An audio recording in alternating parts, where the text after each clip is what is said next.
All right, so you take the starter out of the fridge. It's gonna have this kind of separation layer on the top, like that. Open it up. Liquid on the top, like that. That's okay. Just stir it back down. Chopstick, easiest way to do it.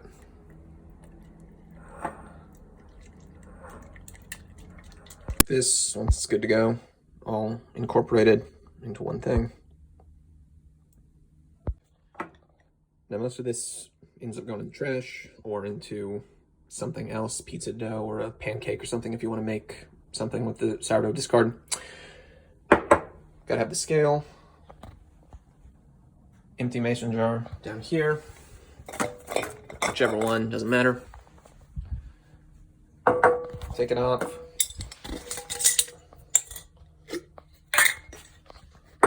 Lid off on the scale. Zero it out.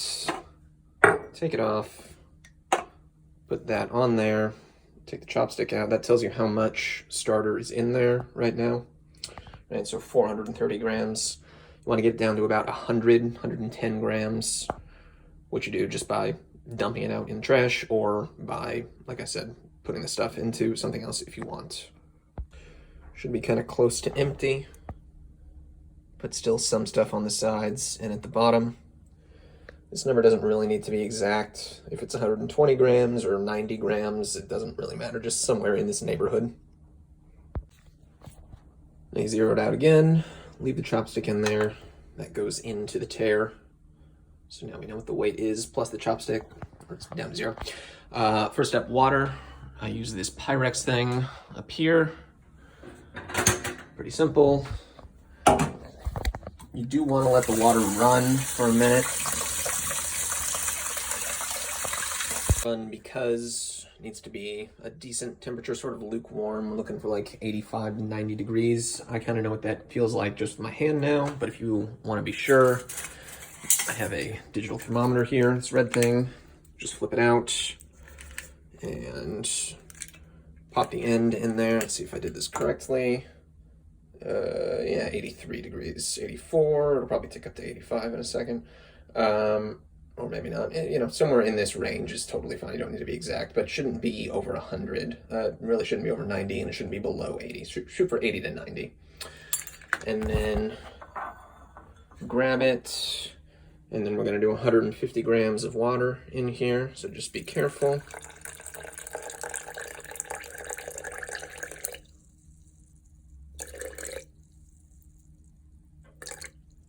And here again, if it's 151, if it's 155, that's fine. We don't need to be exact. You do just need to match the weight of the flour to whatever you get with the water. So in this case, 152 for water. We'll go with 152 for flour. A bunch of these pre-packaged things of flour. This is 150 grams, thereabouts, equal parts bread flour and whole wheat flour. Needs to be 50-50 when it goes in right there. If you need additional flour, or if I didn't end up leaving you enough of these Ziplocs, which hopefully I did, but if I didn't for whatever reason, right here in the cabinets, right, white flour or bread flour and whole wheat flour, there should be plenty for you here while I'm gone. But take the prepackaged thing, dump it in there. I'm gonna do that right now and stop recording because I'm doing this with one hand. So it looks like I only ended up having 148 grams in that baggie, and I put 152 grams of water in. Really not that big of a deal, but just to be stupid about it, I'm gonna grab an extra 4 grams from here. Easiest to do this just with a spoon. Easy to use a spoon in the Ziploc also.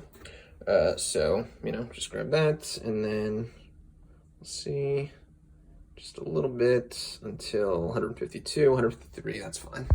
So now we've got about 100 grams of active starter in here, 150 grams of water, remember it's about 80 to 90 degrees, and then about 150 grams of equal parts white flour, or white bread flour, and whole wheat flour.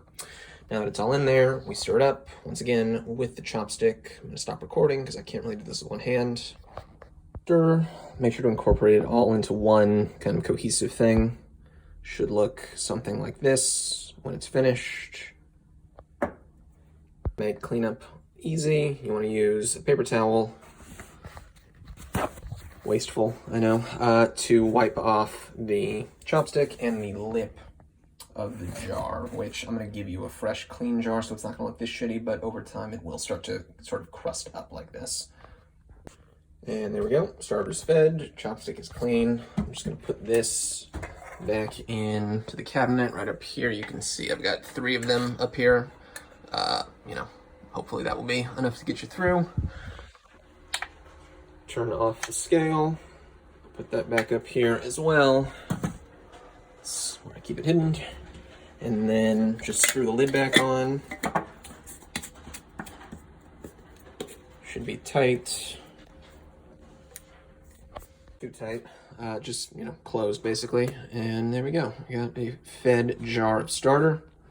It's gonna go, I usually just put it over here on the kitchen counter and let it sit there for about 8 hours until it bubbles up, which you will see what that looks like in just a second. You can see right now, just after feeding, it's about halfway filled on the jar up to, you know, right there-ish. Over time, it's gonna go up. That's what happens when the starter activates. Depending on the temperature inside, it will take longer or slower to activate. Right now, it's about 72 degrees in here, and it is 3:40 in the afternoon. I'm guessing it will be fully active sometime around, 9 p.m., something like that at this temperature. But we will see what that ends up looking like in a second. All right, here we are, several hours later. A little later than I thought it would be, 10:30. We're most of the way there. Honestly, this could go for longer, but I'm going to bed now, so I'm not gonna wait. You can see it's active. It's up to about here now. So it can get all the way up here. That's when it's really ready to go. But this will be good enough for our purposes. Just going to do the same thing that we did earlier here tonight before going to sleep. Re-feed the starter, reactivate it. 6, 7, 8 hours after it was initially done. So if you look inside, obviously it's close up, a bunch of bubbles. That's a good sign. It's active. Give it a sniff. It's gonna be nice and tart. First you want to stir it down. Release some of the gas. It's gonna sink, basically. And then you use this discard into the trash, or once again, into your discard recipe, if you're doing that. Same deal. Empty jar, tear. Throw this jar on there. We're at 122. Without the chopstick, 111. Totally fine. And repeat with another 150 of the water, and then 150 of the flour, which, again, you will have available to you in Ziploc baggies. Got the water. Since we're going to let this second activation go overnight, I'm going to shoot for a lower temperature here. Not too much lower. Before we had it at 70, or we had it at 84, I think, so this time we're at 78. Somewhere in the 75 to 80 range is appropriate here. Basically, the colder the water is, the longer it takes for the starter to activate and build up. And because this is now going to sit out overnight, we want it to take a little bit more time. Hence the slightly colder water. 150 on the water. 150 on the flour. Little mess. All in. As before. Clean it up with the paper towel. Lid on. Screw it tight. We're back down where we were before, right about here on the fed level. Overnight, should go up. Gonna leave it on the counter. We'll see what it looks like in the morning. So here we are next morning. Little post peak at this point. You can see it's only up to here. It's probably up to here at some point during the night, but it's been a few hours too long. After it passes the peak, it starts to sink back down, but these bubbles and stuff you can see in there, if I can focus on them, that's a good sign. That's what we're looking for. So at this point, it's been refreshed 2 times. Should be nice and healthy. Throw it back in the fridge and let it sit for another week until it's time to do it all over again.